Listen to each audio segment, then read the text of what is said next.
Solo, a Star Wars story, is directed by Ron Howard and it stars Alden Ehrenreich, Emilia Clarke, Woody Harrelson, Donald Glover, and Paul Bettany. And in this movie review, I'm going to keep it completely spoiler-free, so if you haven't seen the movie yet, you are safe here. The story in this movie is basically the origin story of how Han Solo met Chewbacca, how he became a smuggler, how he met Lando Calrissian, and how he came into possession of the Millennium Falcon. I gotta say right off the bat, I was a little disappointed with this movie, and I went in with my expectations pretty low. Now when this movie started up, it kind of ticked me off right away, and this might be a minor spoiler, but there is a version of an opening crawl, an opening text crawl, and it just kind of felt insulting to watch it because it wasn't the typical, text crawl that's going up the screen in the star field. It wasn't that. It was just text on the screen and then some more text on the screen. And I was like, oh, no, you shouldn't have done that. But that has nothing to do with the plot. It's just something to be warned about. Don't go in expecting an opening crawl or just an opening, like just pop right into it, kind of like Rogue One. Alden Ehrenreich is not Harrison Ford, and nobody else can really play Han Solo other than Harrison Ford, but Alden Ehrenreich, I accepted him as Han Solo. He didn't play the Harrison Ford version of Han Solo, he just played kind of his own version, trying to be a little bit more like Harrison Ford. Didn't quite get there enough in my opinion, but it was still a good nod to the original actor that played Han Solo. So I accepted his performance, and he actually did pretty well. And once you pull yourself away from being latched onto Harrison Ford as Han Solo, you'll enjoy the movie more. Now, Donald Glover as Lando Calrissian was phenomenal.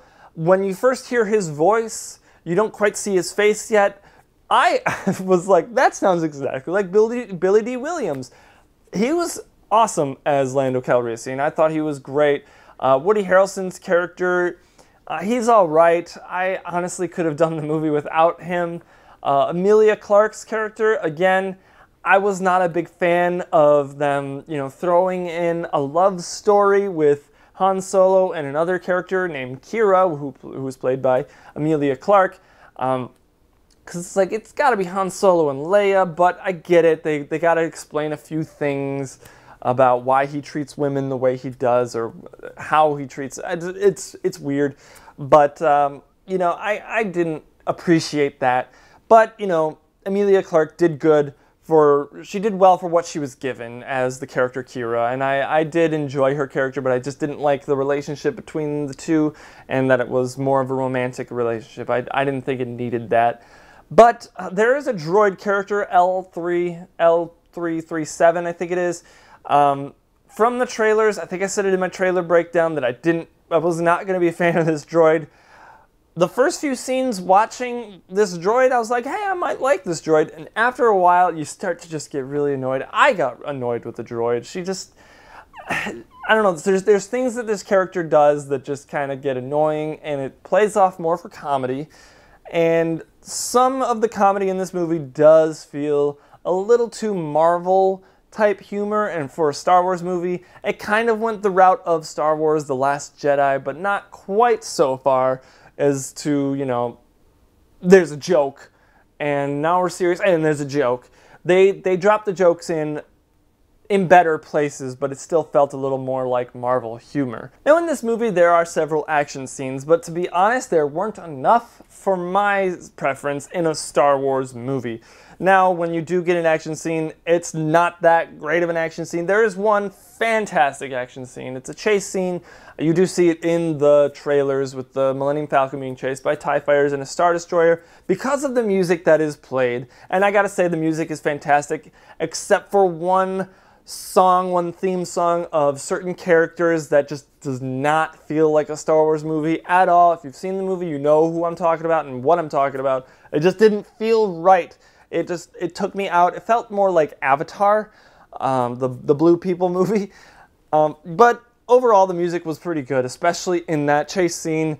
They bring back a familiar theme song from Empire Strikes Back. And they also, earlier in the movie, they bring back another theme from Empire Strikes Back. And I really dug the music from this movie, for the most part, except for that one group of characters song. It didn't feel right. One of my favorite parts about this movie is the character of Chewie. He is actually given character development in this movie, I would say, for the first time in any Star Wars movie.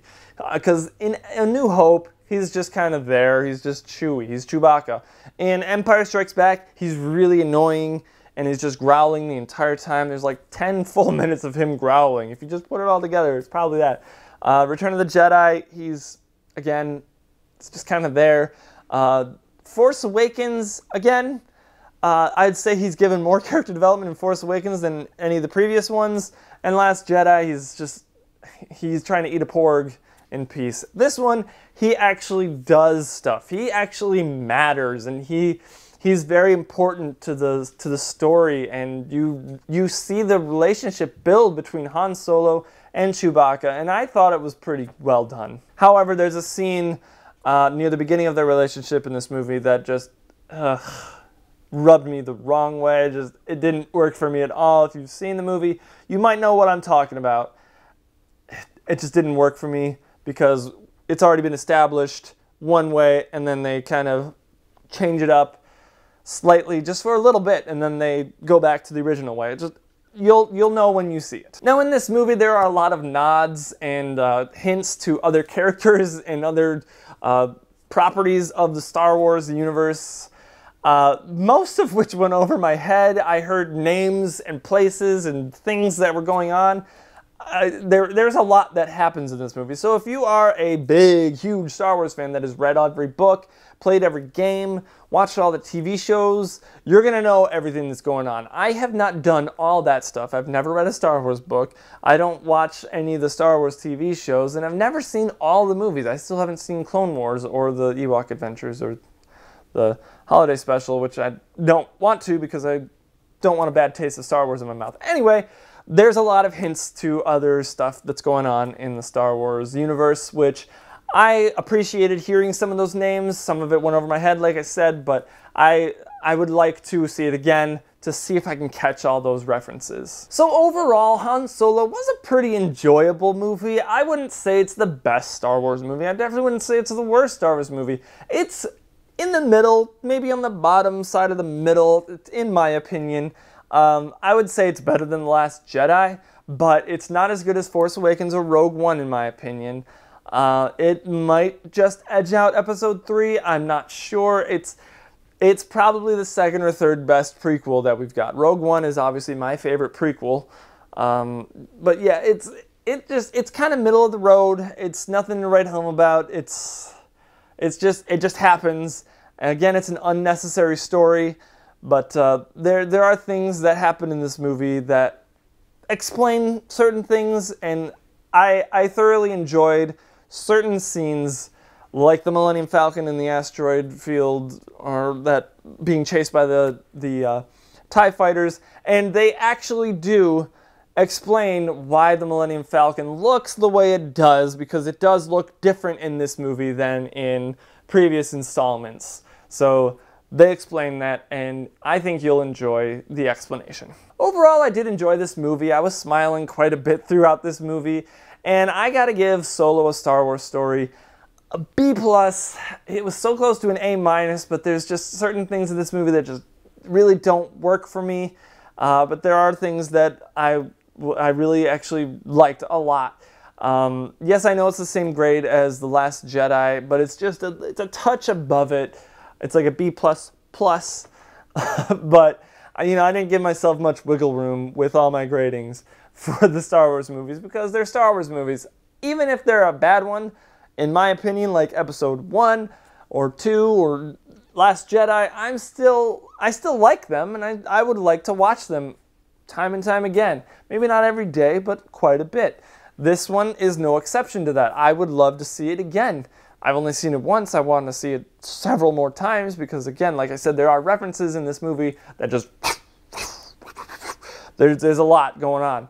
So I would like to see it again, just at least for that. So what did you think of Solo: A Star Wars Story? Did you like it, love it, or hate it? Let me know in the comments down below without spoiling anything. Also, check out my spoiler talk with Ryan O'Toole over on Ryan O'Toole's channel, and go subscribe to him. He does a lot of great stuff. He does Rotten or Fresh, which I've been on. It's a lot of fun. It's a game show.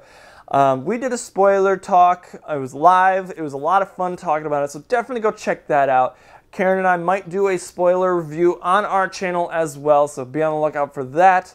So what did you guys think of Solo? Let me know in the comments below. And if you like this video, be sure to give it a big ol' thumbs up, subscribe to the channel, make sure you hit that bell icon next to the subscribe button so you can be notified of when we upload new content. And as always, thank you so much for watching, and I will see you in the next video.